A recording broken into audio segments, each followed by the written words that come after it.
भगवा ऊपर फिर सफेद और सबसे नीचे हो हरा। In the insolvency and the bankruptcy code, where we are bringing the next generation of IBC, bigger reform, that also has gone to the select committee. Lok Sabha has had that introduced today and it has been sent to a select committee. Even this act, when it was introduced in February,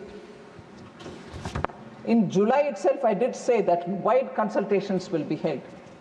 This act, when it was brought in, was sent to a select committee. And I must thank and put on record my gratitude for the extensive work that select committee in the chairmanship of Baijent Panda, MP from Lok Sabha, and his entire team, which consisted of members from all parties represented in the parliament. They all did extensive work, they consulted, they went around the country, they met with experts, domain experts, tax experts. They met with so many people and taken intensive inputs from these people. So, the committee consisted of 31 members from across, as I said, from across the political spectrum. The committee held 36 meetings, engaging extensively with government officials, stakeholders, and experts, and received 334 memoranda containing a wealth of valuable inputs and suggestions. So the committee, if we did that many number of person hours, 75,000 person hours from the department, the committee had 36 meetings and took 334 memorandum from the public. Now, after all that, the select committee, in its report, which was submitted to the Lok Sabha Speaker, has put forward 566 recommendations.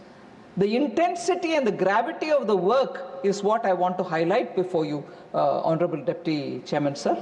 Of these 566 recommendations, the committee itself agreed to department's view in response. The suggestions came, the department gave its response. The committee agreed for the department's view for about 370 cases. So 566 was the suggestion given. In 370 proposed cases, accepted the clause as was proposed in 370 cases. Further, sir, not going into too much details, but it is so important that I want to give a few information to you. Redundant provisions were removed. Archaic languages were also removed. We have reduced the number of sections which many honorable members spoke about. The total number of sections, sir, were 819 in the 1961 Act. 819 sections. They have now come down to 536 sections. Complete cutting down. And the number of chapters were 47 in the 1961 Act. We have cut it down to 23 only. The number of words, which again many members spoke about it, 5.12 lakh words were there in the 1961 Act. It has been now brought down to 2.6, literally half the size of what it was. Also, sir, because we are talking of 21st century, people are very used to having a lot of graphs, pictorial depictions, tables and matrix given to them so that they can easily understand things. So people have got used to that. Normally, our laws don't have any of these. They go very staid in language, very staid in the way the language is used, and only text will follow further text.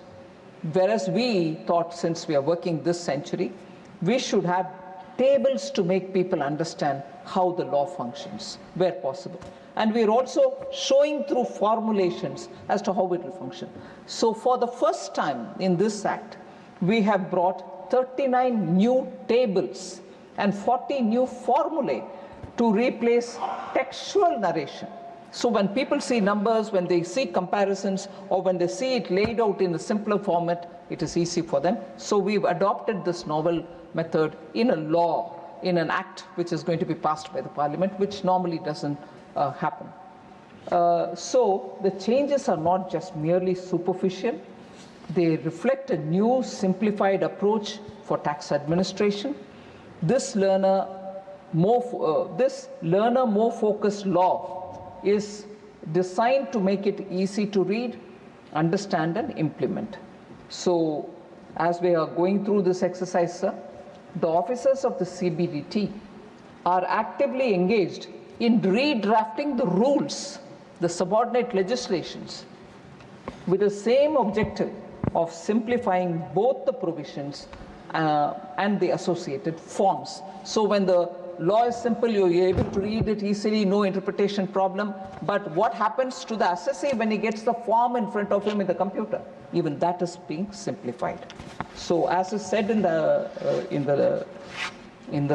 Act itself, if everything goes well and if we are able to pass it, and I'm sure there will be members watching it very cleanly, the systems, the computer systems which run our income tax will all have to be now rebooted for the newer law.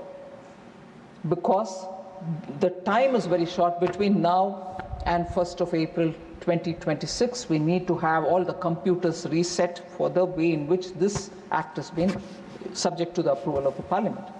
And therefore, if from 1st April 2026 we want to effect this, it's greatly appreciated that the Parliament has taken the initiative to pass it well in time, so that between September and 31st of March, we will get the systems also clear. And why do I say that? Because not only the computer systems will have to be kept ready for the assessee to file his own returns, but we are planning to issue a lot of SOPs and also frequently asked questions to be put up, so people understand what are the changes. If they go to the domain, they will get it from the income tax portal, all the details of what it is going to be like. Further, not so much getting into that detail, I just want to reassure that so much thought has gone into making this law. And it's not going to be confined to only what the law says. We also want to come up with some kind of a information memorandum, so that people who are dealing with the new act sometimes can get this thing, because you're so used to 1961 Act, which ran the country for 50 years. And suddenly you say, where was this? In that act, it used to be like this. Where is this here now? For that, a separate information memorandum will also be issued, so that people can refer that and then say, oh, then in this act, it will be here. Like that, so that it will be like a guidance material. Even that is being prepared. That's not part of what is being circulated in the Parliament, but I just want to reassure, a lot of thought has gone into this, a lot of hard work has gone into it, more from the point of view of what will the taxpayer think about it. Materials have been prepared. So that's about the income tax new act, replacing the 1961 Act, the Income Tax 2025 Act, if passed from the Parliament. So that's about that one. The second, which you've allowed me to take up simultaneously, I'll just say a few words on that. Sir, it is a taxation laws amendment bill, the second one.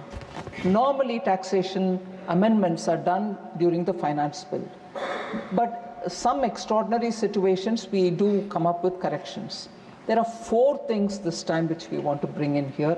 We could have waited for the finance bill, but because the economy, people, everybody wants to have very quickly a look at how these are developing, we've just done 4 things. One is giving tax exemption on dividend interest and also long-term capital gains to sovereign wealth funds and pension funds investing in infrastructure between 1/4/2020 and 31/3/2030, subject to notification.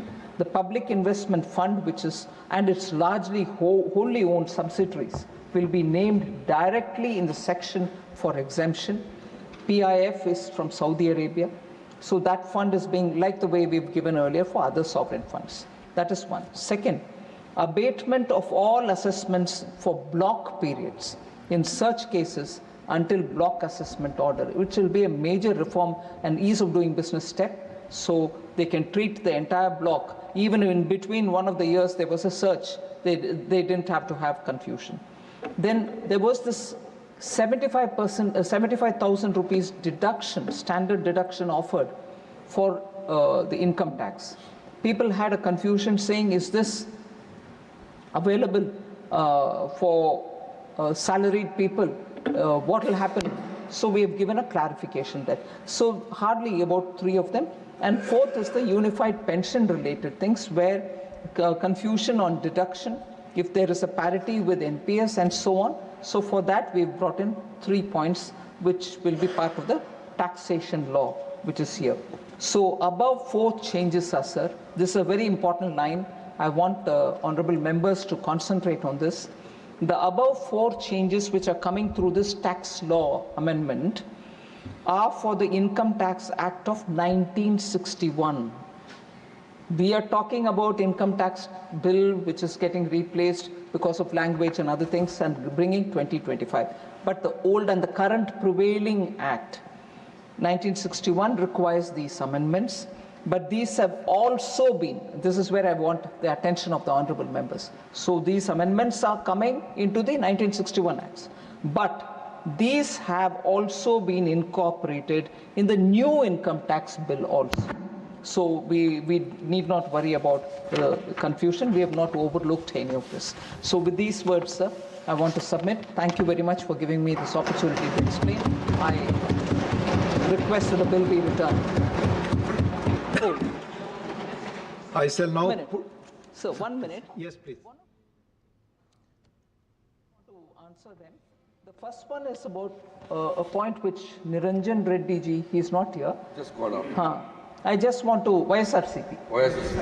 So he had raised this point that there need to be sufficient safeguards, guardrails for protecting privacy in searches.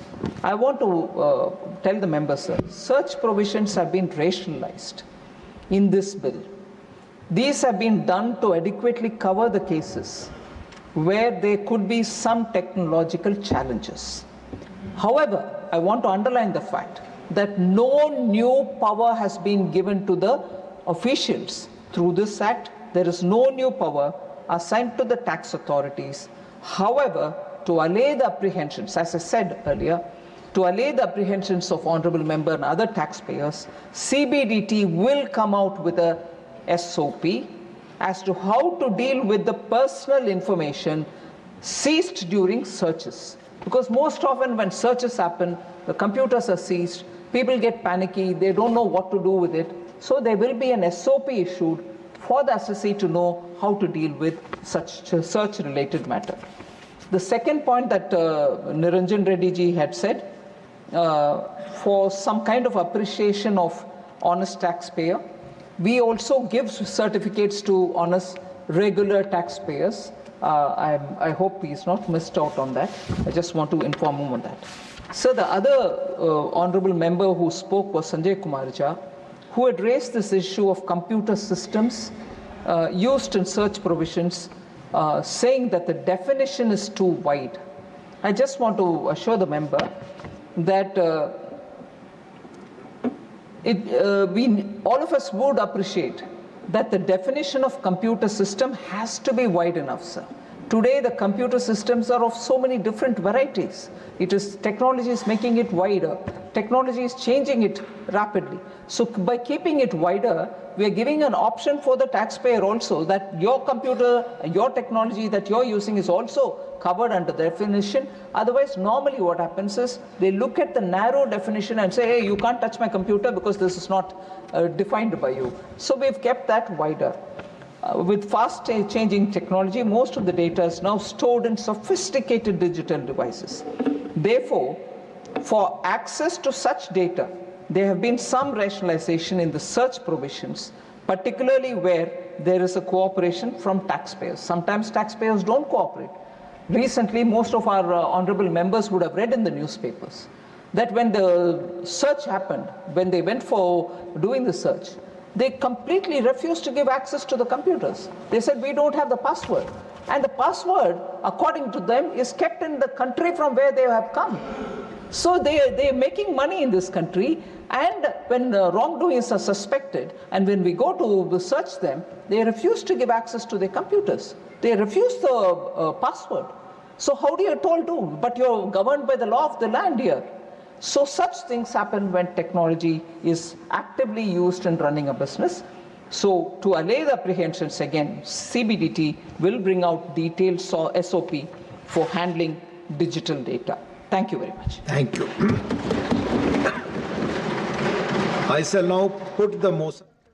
तो आप देख रहे थे राज्यसभा से सीधा प्रसारण, जहां पर नया आयकर विधेयक प्रस्तुत करके इस पर हुई बहस का जवाब दे रही थी केंद्रीय वित्त मंत्री निर्मला सीतारमण। निर्मला सीतारमण ने स्पष्ट तरीके से बताया कि नया जो कानून है वो और ज़्यादा सरलीकृत तरीके से करने के लिए नया इनकम टैक्स कानून है, जो कि इससे पहले के जो विधेयक था उसको सरकार ने वापस ले लिया था और सेलेक्ट कमेटी को भेजा था। सेलेक्ट कमेटी में जो सिफारिशें की गई थी वो सेलेक्ट कमेटी की अध्यक्षता वैजयंत पांडा कर रहे थे।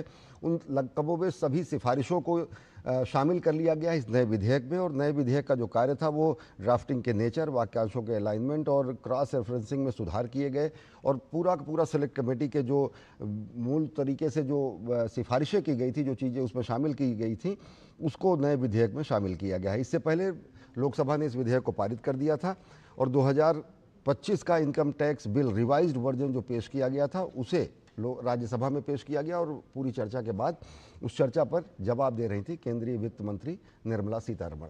और बुलेटिन में फिलहाल वक्त एक छोटे से ब्रेक का, देखते रहिए डीडी न्यूज़।